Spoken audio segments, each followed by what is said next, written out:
Oasis Audio presents Classic Stars, The Phantom of the Opera. Retold from the Gaston LeRoux original by Diane Nam. Read for you by Rebecca K. Reynolds.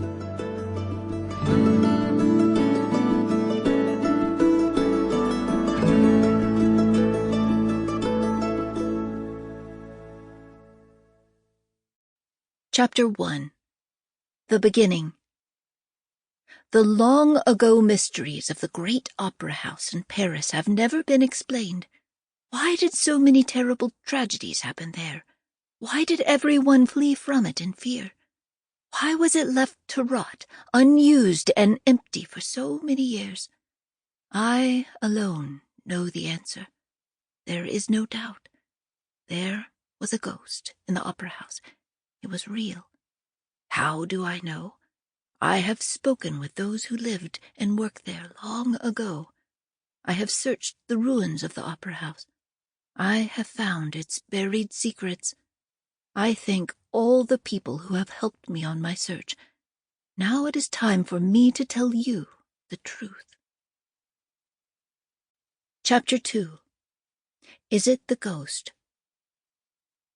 It was evening, and Christine Daae was singing on stage at the opera house. There was to be a party after the show for the old managers. They were tired of running the opera house. They wanted to retire. This was their last night at the opera. The dancers were in their dressing room while Christine sang. Suddenly, the littlest one rushed in and cried, "It's the ghost! I've seen him!" Sorelli, the oldest dancer, did not believe her, but then the rest of the dancing girls spoke. "We have seen him too," they said. "We were simply too afraid to tell." "What did he look like?" asked Sorelli. All the dancers talked together. The ghost had appeared as a gentleman in formal clothes. He would arrive suddenly in a hallway. He seemed to come straight through the walls. "I don't believe you," said Sorelli. Then the chief stagehand at the opera house stepped forward. His name was Joseph Bouquet. "I have seen him too," Joseph said. Everyone grew quiet. He is very thin. His coat hangs off his ragged frame. His eyes are like two black holes in his skull. His skin is a nasty yellow color. It is tightly stretched across his face. The worst thing of all, there is a space where his nose should be. "Joseph, my mother says you should not talk of such things," said little Meg Giry. Meg was the young daughter of Mrs. Giry, who was in charge of the private boxes. "It will bring you bad luck." Joseph lowered his head and left the room. "Well, a fire inspector told me he saw the ghost too," whispered another dancer.